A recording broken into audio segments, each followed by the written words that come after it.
Hi, friends, and welcome to the Dreamer and Doer podcast. I'm your host, Bree Johnson.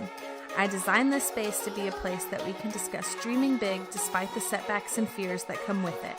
I invite you to come along this journey with me as we embrace our stories and share our journeys. So let's dream big together and get intentional about making it happen.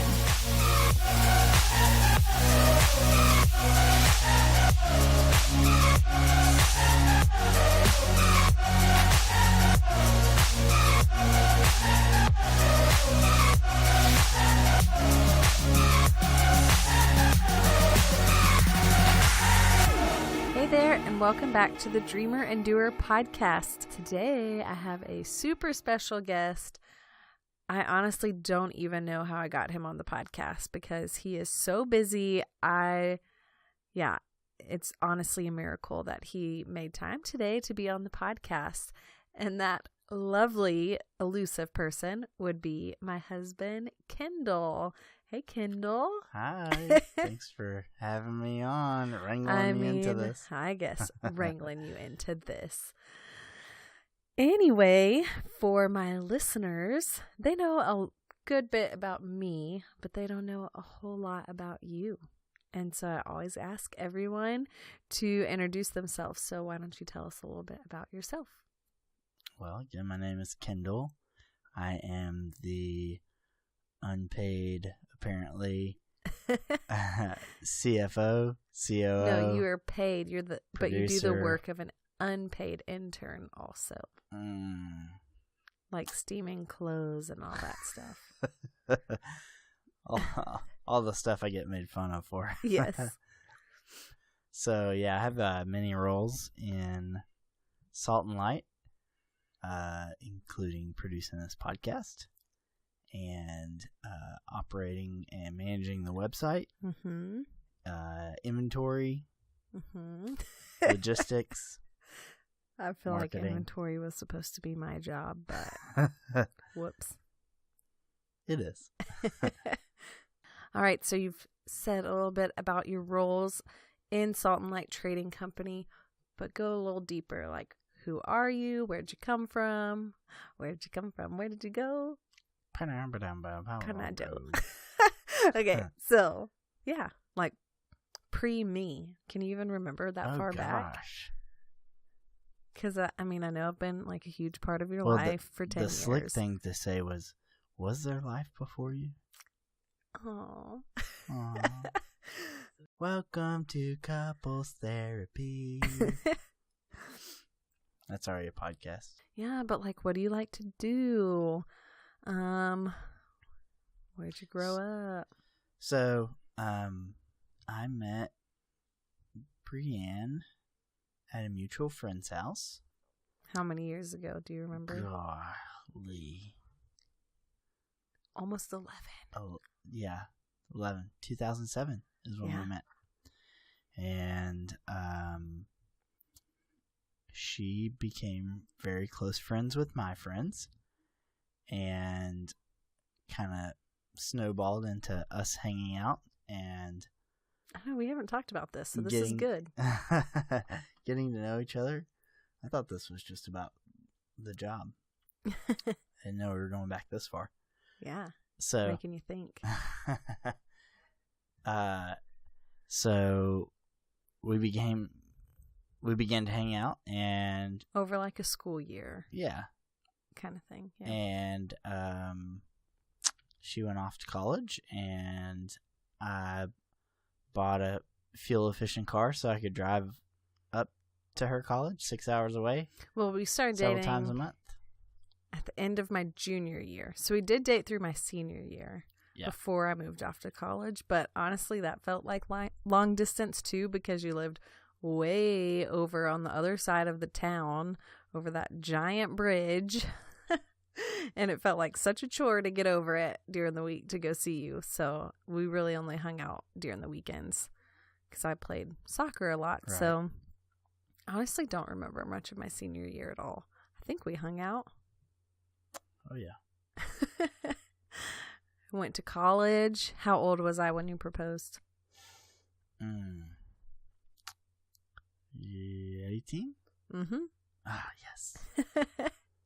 What made you propose to an 18-year-old? Because we talk about this all the time. If Mila were to ask us if she could get married at 18, we would say no. But I guess it would depend on the guy. The second, yeah. I don't know. It's so circumstantial. And I actually think that was a question.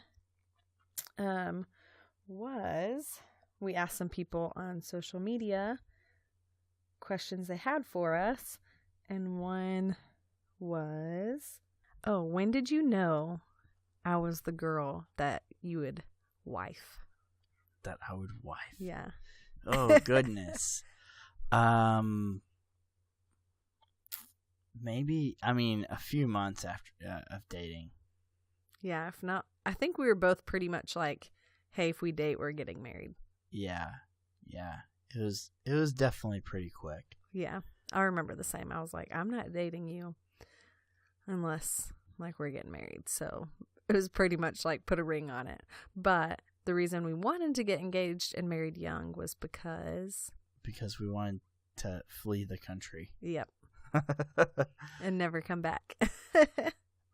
Which we did. We went to the Amazon after we got married for 3 months. Lived with some friends there.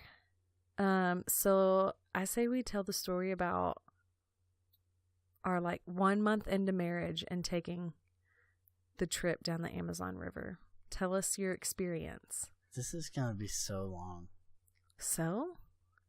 People want to know you, Kendall. Who are you, the mystery man? Someone wants to know how you feel being an Instagram husband. Wow. This really is therapy. They said it was just a for fun, joke question. How I feel being the Instagram husband. Oh, gosh. So this is all sometimes I, what's the word I'm looking for? Sometimes I initiate. Oh, I'd say 100% right now. Instagram husbandness. Mm-hmm. I fought it for many years, and then once I just, let go. Well, your livelihood kind of and depends release on it your right passion through me. No, you're definitely the one making me take pictures all the time. Yeah. I hate it. Yeah. So, I wish you could see my face right now because I'm making the face. He's like, come on, babe. We got to go take pictures. Put this dress on. Let's go. And then we get out there and I'm just half smiling, feel really awkward. You always look beautiful. Oh, well, thank you. You have to say that. But yeah, you've been initiating it more. And now you're the one that's not just Instagram husband, but YouTube dad. Yeah. Creepy YouTube dad. Mm-hmm. Yeah, I do have a vlog that I also make. Everyone always asks us, what do you not do? Our bookkeeping. Yeah. Our bookkeeping. We hired that out. Yep. And now officially our blogging. Most of it, the majority of it. I'll still write every now and then when creativity sparks, but yeah, we did get that outsourced. So anyway, yeah, the Dream and Do Crew. Look it up. That's our vlog. His little passion project. And yeah, my secret passion. I love it, but you're super talented at it. I was really blown away by your first video you made because for 2 years now you've been I really want to make a YouTube channel. I want to document stuff and make little videos, and I was kind of okay. Yeah, for literally 2 years. And and sorry for this is all over the place. See how hard it is? You've asked 6 questions and I haven't answered one. So and I'm not even gonna spend time re-editing this. So you can just hear what a real conversation is. Which really, I'm the one that you would be so structured and one thing after another. Oh yeah. And I'm rabbit trail. Yeah. Yeah. It's for me. Sure. But this is just raw our relationship. So chatting after the kids go to bed. Yeah. And boy was it a day. Oh yeah. So anyway, yeah. So really enjoy doing the vlog. I haven't got time for it this week. It's been so crazy, but I really do like to do it, but I don't have a lot of time to spend on it. Obviously. So for all those video editing pros and video pros that I know, there's not a lot of effort put into it. But maybe one day. Yeah, if they're it grows, still fun, and we get to remember. Yeah, it's just fun things that we've done. So, which one has been your favorite video? That you're like, this one's my favorite. Go watch it.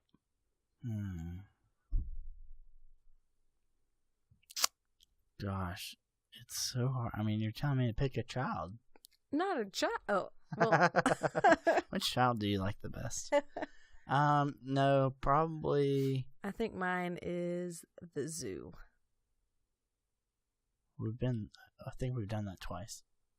Whichever one. There was one you did where like I didn't hear half the things Ezra said. It might have been with our friends, Rhodey and their kids. Yeah. And Ezra just said so many funny things.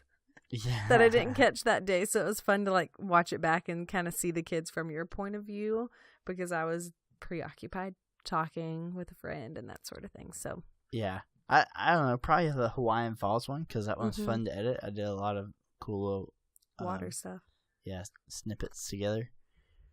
Some cool edits, but so that tells you how nerdy I am. But yeah, probably the Hawaiian Falls was my favorite. It was fun. So anyway, to back up, because I actually remember where your rabbit trail came from. The Amazon trip. Yeah. So after we got married, we went and spent time in Peru with some of our friends that have a Bible school in the jungle, and just really solidified our passion for missions, and travel and all that sort of thing. So spent some time there, and then came back home. And a year later... Well, wait, I asked you about the trip that we took during that 3-month trip. Oh, yeah. So... The really sketchy one. Yeah, which really sketchy one? They took us on some kind of adventures that summer. It was like not to mention super young. You were 22. I was barely 20. Thank goodness we went that summer, because... our friends taught me how to cook, because you can only homemade. You can only make food from scratch there. That's what I'm trying to say. So yeah, we traveled from Peru to Brazil by boat with our friends' Bible school students. And one town that we visited was with a pastor that had a small school, Bible school, and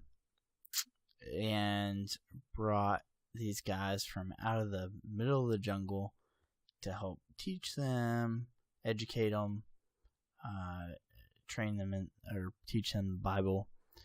And we got to work with him, and fast forward a few years, we're once we moved there full time, we're working with him again. We traveled by this liveaboard boat for several days, and you just hang your hammock up and hang out with a bunch of bugs and nasty yellow beagles. Everything. Beetles. With claws. They were terrible. And anyway, you travel down the Amazon River hoping you don't hit a sandbar. Which we did at one point. Yeah. And we were tied to another boat, and they started like I thought we were going to die. Not really. That's being dramatic. But I was just like, which baby do I grab?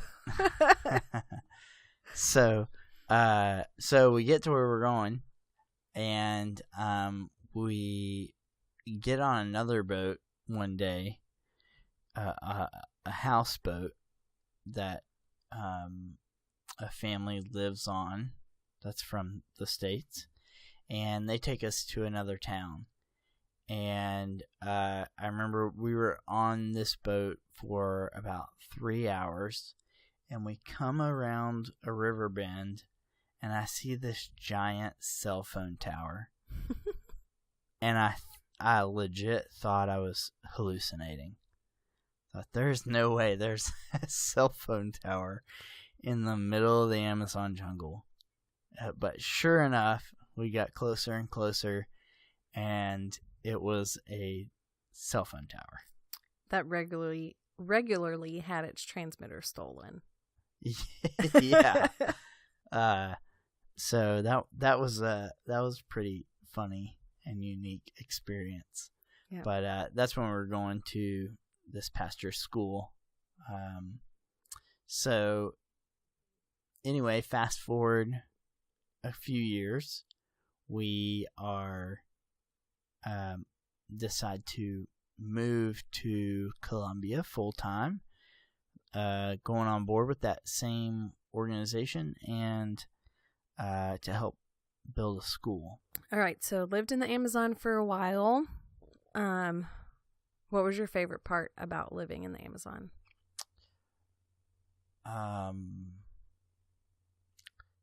Really just getting to know other cultures, because the place we were in was where Colombia and Brazil and Peru meet.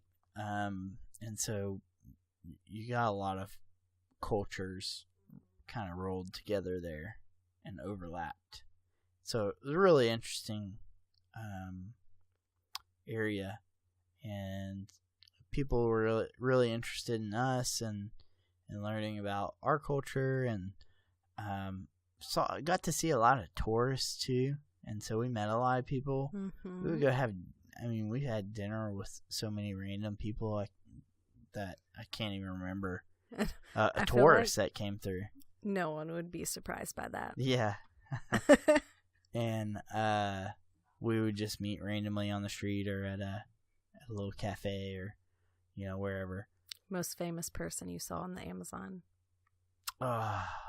Jeremy Wade, the guy from River Monsters. We pulled up behind him in a motorcycle. Well, hang on. This always happens. Sorry, I get to the punchline too fast. So a friend of ours that we lived with went to a dinner for an organization that he worked with at a local hotel, and he comes home and he's like, "You guys, I met the River Monster guy." And took a picture with him, and we're like, "Dude, you're so full." He was like always pulling our leg and joking around, and he was like, "No, for real, look." And he's got this picture with Jeremy Wade, the River Monster guy, and we're like, "You have got to be kidding me!" Because I watched that show like all the time, and really liked it, and I watched a lot of the Amazon episodes, and so I was like, "That is crazy." Well, the next day we go to lunch, and we're heading home, and we pull up behind this taxi, and I see this black tube on top of a taxi, and I said, Brian, that is a fishing pole case. And we were coming from the same area as that hotel, and she was like, "What?" And I was like, "That's a fishing pole case on top of that, travel case on top of that taxi." And I pull up next to him, and sure enough, it's him, Jeremy Wade, and start to wave to him, but the light turns green, and the taxi drives off, and we're just like, wait. I don't catch up to him, so I didn't even get to wave at him. But I was right next to him on our motorcycle.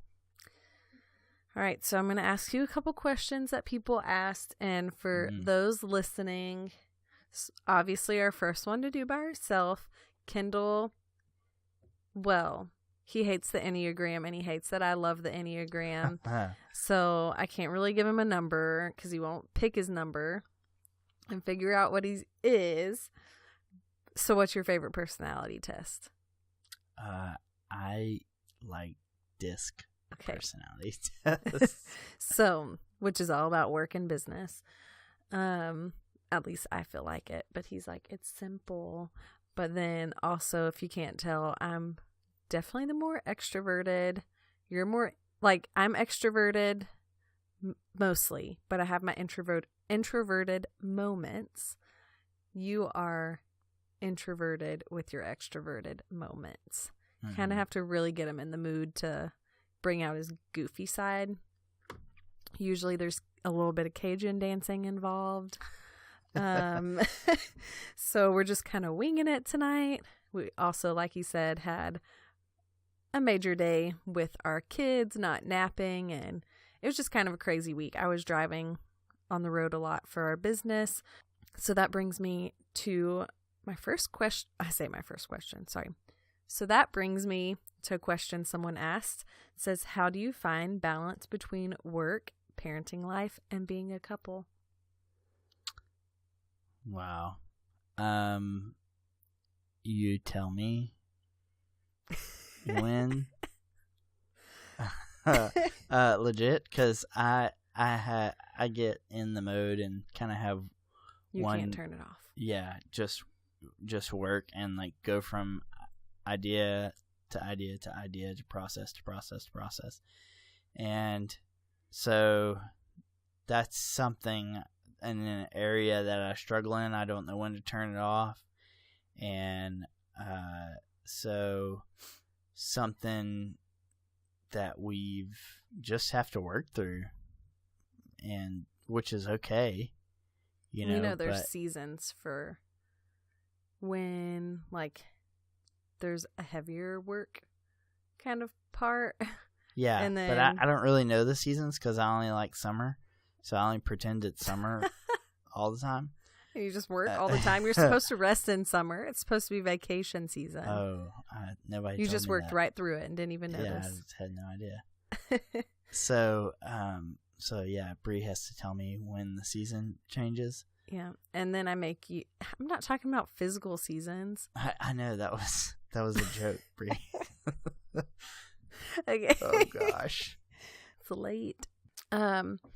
One of the things we do is we try to the best of our ability to have family day every Friday. So we do make ourselves turn off work. Yeah. So we only have to say like, stop checking Instagram messages. Yeah. That's hard. No, I'm not going to talk to that person, So it's even still hard to like just turn it off that day. I think what I'm going to start doing is make us just like leave our phones and only bring the GoPro to video. Yeah. Or something, because that would be terrible. It's definitely hard. And I would say you just have to. It does help though, like what? Having that set day, and we say we're gonna like that's the day. Like I know, if the kids are up, we usually do like breakfast. Yeah, we make breakfast a fun together, one. and then go out somewhere fun, and then during the kids' naps, I'll do a few things here and there, but nothing real serious. So it helps setting that aside.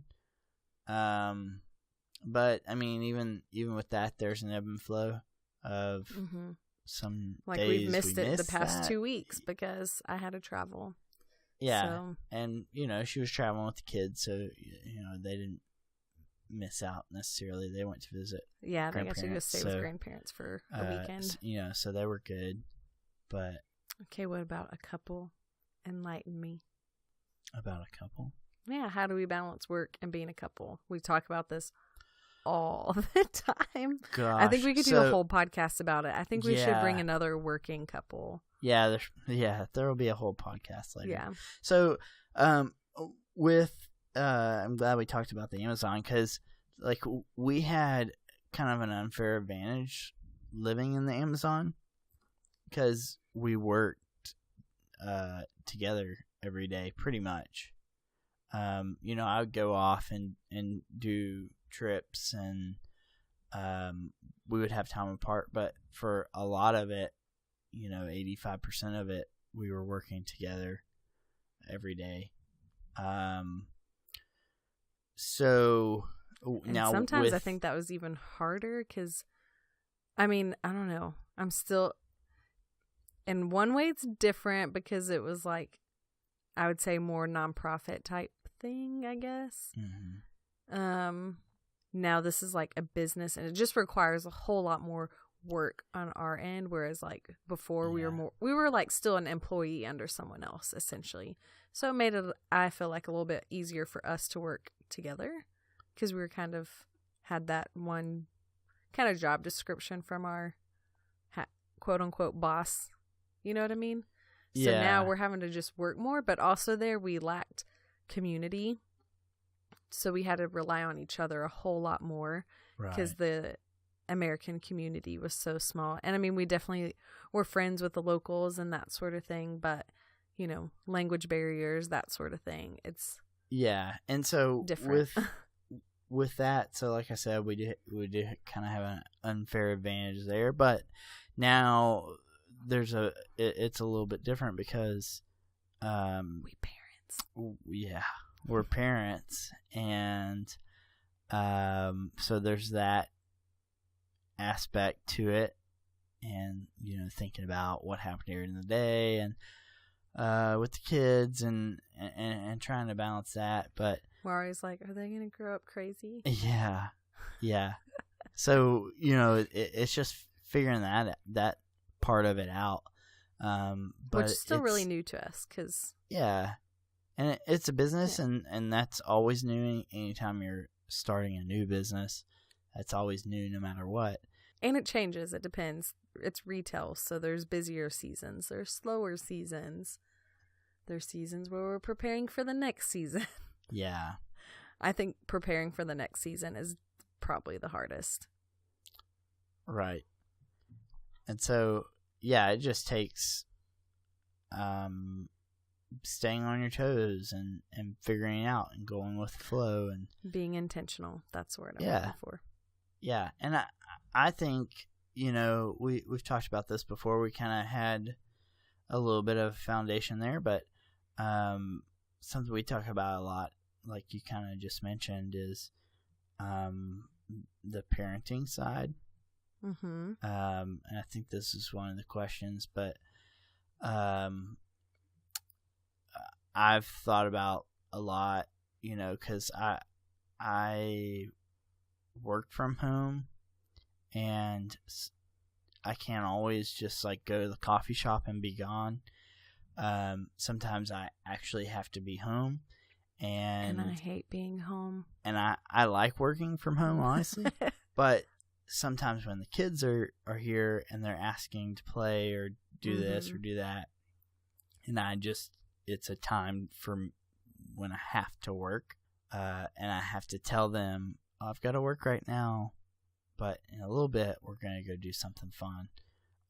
It's just always hard for me, and I hope I don't regret those instances later. And that's kind of a problem you don't have when you go to a regular job and you leave and you're gone all day. You don't have to answer that question of, why won't you come play with me? It's it never comes up to them because you're not at home. Yeah, but I think either way, there's always that kind of regret. Yeah, like if you're at work, you'd be like, well, I regret working so much that I was never home, which was a regret you were starting to have at your job. So with that, I have another question from Instagram that says, how or when did you know it was time to jump into business and leave your job? Yeah, so that's something we prepared for a long time. And so whenever we moved back from the Amazon, the reason we moved back was because we were pregnant with Ezra. So we came back when Bree was 7 months pregnant. We had Ezra. We kind of, from that point, we're just on our toes trying to figure out what our next step was. And we looked and prayed and decided that we felt like we should stay in the United States. So from that point, we were just looking at a bunch of different options of, okay, what do we want our lives to look like? Small business was something I was very passionate about. Always been passionate about it. And so we looked at a few different options, kind of reached and tried several different options and had a couple of failures, and things that we just saw not working out. So it was kind of a long process over 4 years. I worked for my friend's IT company, and doing kind of several different things, and then I got into car sales, and I strictly went that direction for the money.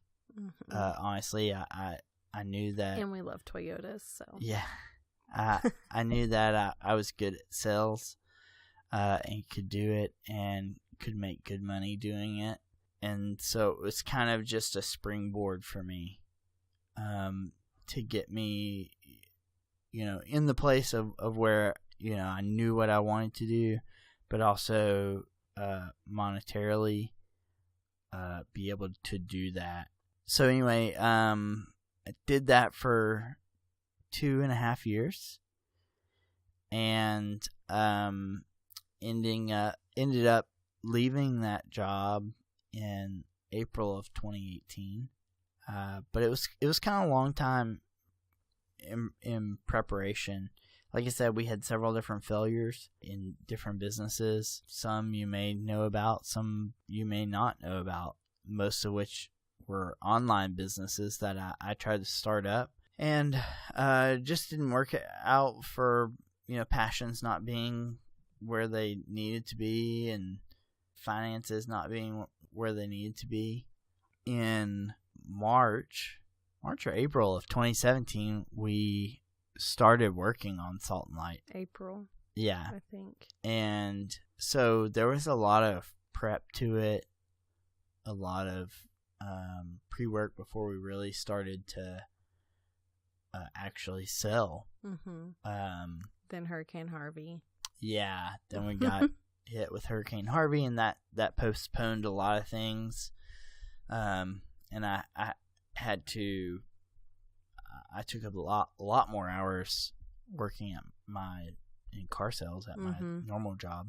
That kind of ran me down, I think. A lot. And so that was a big springboard, I guess, to push me to work harder on Salt and Light and kind of really dissect our market and our target audience and that sort of thing. To figure out what direction we needed to go to make this happen. Okay, good. Enough business talk. It's getting boring. You need more stories and fun. Sorry. I'm like, so boring. You're not boring. We got to keep it fun and fresh. Frunky. Bring your funky self what does frunky in. mean? Your funky self. Yeah, put some oomph in your voice. You've got it. You do it in our videos. You don't have the same video and podcast voice. But I'm probably very soothing. There you go. I know. People are falling asleep. Oh, sorry, guys. People wake up, especially if you're driving. Wake up. God. People have said that to you before, though, that you have a soothing voice. They're like, I think someone asked you one time to record an, lullaby, like a sleep book, something. Oh, that makes me feel awesome. No, they were meant it to be your voice is really calming, like a meditation video kind of thing. Oh, start. Now your minute meditations with Kendall. You should do it. All right, so let's liven this up. Okay. Because I'm already tired. Cool. Because really late. You haven't done an Instagram story. We should do that real quick. Why? To liven us up? I guess. I don't know. I know. Hold on. I haven't done one. All right. I'll look like a hot mess because it finally rained. It did finally rain. Look crazy. What I was surprised about is our grass instantly turned green. We are in the middle of recording a podcast together. Our first one together. We're kind of like half asleep, but we promise it'll be good. He's not. You're not even pointing that at me. Whoops. Okay. So, fun questions, babe. Show your spunk in your... All right. All right. Does it really take you 5 minutes to get hair that good? You know, hair this good is, it's hard to come by. You know? I married him for his hair. That's Fun fact. Kendall at one point... Right. This makes me laugh. So one time, I remember we were on a date together, and your hair was, first of all, like, longer than mine. People would always say, Brian, your boyfriend has prettier hair than you. It was so long, and so I'm, like, facing one direction, and you're facing me, and our waitress walks up, and she goes, hey, what can I get you ladies to eat? And she sees you, and she goes, oh, my God, I'm so sorry. And I flick my hair, and I'm like, yeah, I have 2 tacos. If that tells you how pretty his hair was. You donated it twice. Grew it out and donated it 3 times. Yeah. Now what? You've got like a little side part. Yep. Yeah. I became swoop. the business crew cut. And it really does take a long time to come by because one time he asked me to cut his hair when we lived in the Amazon, and he asked me, and I was like, I don't think I can do it. I've never done this before. And he was like, it's easy. I'll teach you. All you have to do is you take this guard, right, on the razor, and you're just going to go up and just go over it. It's going to keep it long. I'm like, what if I cut it short? And you're like, you can't mess it up. It's okay. So I do one little buzz, shake the razor out to get the hair, and I go back up to the side, like right above his ear, and I just hear zzz, and just took out the entire chunk of hair. And then he had to shave his head. Yeah, because you use the side without the guard. And then one time I tried to cut Ezra's hair. That was also a disaster. So I am no longer allowed to cut anyone's hair. And Kendall told me one time that I should look into cosmetology school. I don't remember that, but... You told me I should cut hair. You thought I'd be good at it. Okay, next question. Where do you want to be in 5 years? Oh, gosh. How many kids? Oh, man. I'm like 3, I guess. 3 kids, maybe? I don't know. I don't know. I don't really focus on, like, you know, I don't really have a 5-year, 10-year plan. I kind of get bored easy. So I think my goal from here is to kind of build businesses up and just start another one. That's kind of my goal. I like doing that. But yeah. I like this question. I think this is one you were thinking of. It says, what's it like to leave your job to be a full-time business partner in a business that your wife dreamed up in women's clothing? Yeah. So like I said, it's crazy. It is very crazy. Did you ever see yourself selling women's clothes as a job? I mean, I really like selling anything. Honestly. It just happens to be women's clothing right now. Yeah, and that's okay. I feel a little weird when I'm standing in the booth alone. If you know, at different markets we do. I really don't go to them a lot, but on the ones I have, I'm like, okay, well, it's only awkward if you make it awkward. But I really like marketing, and so that's really fun for me. But it was really tough to leave the job I was in. I mean, I was really well good at paid. it. He's trying to be modest. Yeah, I was good at it. So that's always hard to go from being successful to starting over. But not that we're not successful, but depending on what you just have to have your own definition of what that means, and kind of set your own standards whenever you're starting something, especially if you're thinking about like making a leap to something, a startup full time. You just got to make sure your passion's in it, and that it's what you really want to do. And like I said, I like growing a business, and I like the marketing aspect, and I like the sales aspect. So that's where my passion lies. So it doesn't matter what the product really is. I'm passionate about ethical fashion. I'm very passionate about supporting Grace House Amazon and the Amazon in general, because that's where a big chunk of our heart lies. So yeah. I love it. So I'm asking you 2 final questions. One is a question, and then the last one is something that I ask all of my guests that come on the show. So you should know that question since you edit this. So what is your scariest dream or biggest dream? Scariest or biggest dream? Like just dream of all the things. So like #ultimate goals. Yeah. With Salt and Light. Or anything. Just letting you know. It doesn't have to be Salt and Light. Okay. Well, the first thing that comes to mind is like business oriented. I guess my mind's always there.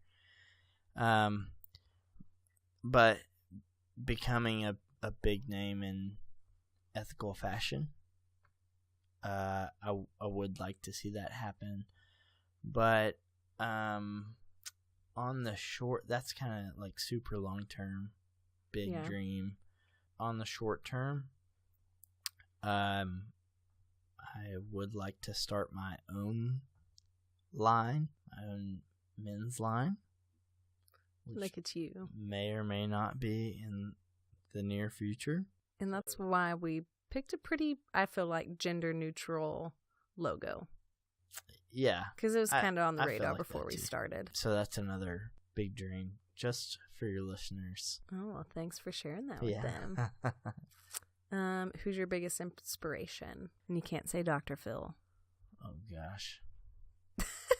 That's Kendall's guilty pleasure right now. I'm tattling on him. Well, I'll edit that out. Elon Musk is my good one. Biggest inspiration. Maybe he'll be in Waco sometime. You can go meet him. Hopefully, that would be super cool. And so I guess the reason would be not really the obvious reasons that he's created Tesla and created, SpaceX and all these different businesses, but it's all done not for money, but for creating a better world. There's like different quotes and stories about Elon Musk selling his part of PayPal and putting it all into Tesla and SpaceX, and having to borrow money for his rent. And just he's so humble and so focused on creating a better tomorrow and changing the world. So that's really inspirational to me. I like it. And to finish off this interview, what are 3 things you're enjoying right now? Well, not right. I know you're super literal. Not right now at this table while I'm interviewing on the podcast. I mean, I mean, in life in general, like I am enjoying creating my own freedom. Really enjoying that. To spend time with my family, however we see fit. Really enjoying actually producing this podcast. Now your third one has to be non-business related. Oh gosh. So my third one would be hiking. We have some really awesome trails here in Waco that are easy enough for the kids to do. Yeah, that we can bring the kids along, and some that we really probably shouldn't bring the kids along to. We do anyway. But they're beasts. They can. Yeah, they're really, really tough. But yeah, really enjoying that. Getting outdoors and being outdoors. We'll probably do more of it once it starts to cool off more too. I already go a lot, but yeah, but we'll go more. All right. Final question. I know I already said the last one was, but where can we find you on social media? You can find me at Dream and Do Crew on Instagram. And he's really got to build his followers, guys. So, you know. Yeah. I'm go really give him not some trying, but, love. But if you followed me on YouTube, Dream and Do Crew, that would make my year. He'd rather YouTube if you subscriptions than on YouTube. Instagram followers. Yeah. And then look up Kendall Johnson on Facebook. Thanks for staying up way past your bedtime, because I kept saying, just give me 5 more minutes. And thanks for having me. I really enjoyed the opportunity to speak to your listeners. All good. But we do plan to do more of these. We'll do them a little bit more, maybe business focused or family. They'll kind of vary, but we do want to start doing them like, once a month? Or maybe twice? I don't know. Twice a month? Or maybe we'll start doing like a bi-weekly. Tell us. Leave us a review. Leave us a review. And a subscription. Subscribe. And, he's really good at all this. Also comment on our Instagram, Salt and Light Trading Co. Are we telling them to do too much? No. We want you to do all those things, and then we want you to buy everything off our website. Right now. Go ahead. We'll wait. Oh, goodness. Thank you guys so much for tuning in to the podcast today. I hope you enjoyed my conversation with, I don't even know if I said it, my husband and father to my children, Kendall. Thanks for having me. We definitely had fun recording this tonight. You know, really made us force each other to have a conversation. I couldn't get up and run because I'm a 7 and I hate conflict. He never brings the conflict. I just feel like there's going to be conflict. It's my, weaknesses. I'm like 11. There's no 11. Well, because I'm turned to 11, Oh my gosh. Okay, so on that note, make sure you subscribe, leave a comment and a review. We seriously appreciate it. Actually, before we go, I came across this little meme today. I wanted to share it with you because I feel like everyone listening probably has a friend in business and this would really help them. So this says, how you can help an entrepreneur for free. Did you know that you can help us make money without buying our product or services? By doing any of the following, you are helping to boost a social media algorithm or search engine optimization, SEO, which helps us be seen by people who want to pay. 1, like and comment on our posts. 2, share our posts to your story. 3, answer questions in our stories. 4, read our blogs and share them. 5, comment on our blogs. 6, share our websites. So I think that's a super easy thing to do. Just as you're scrolling through your feed, like a small business owner's post, share it, comment on it. It seriously helps us so much. Right, babe? We really appreciate it. Like, legitimately. Yeah. From the bottom of our hearts. And I know that sounds really cheesy and corny, but it's really not meant to be because we honestly could not do it without you. And the more you participate, the less work Kendall has to do. Yes. So thank you guys so much for tuning in, and we will see you next week.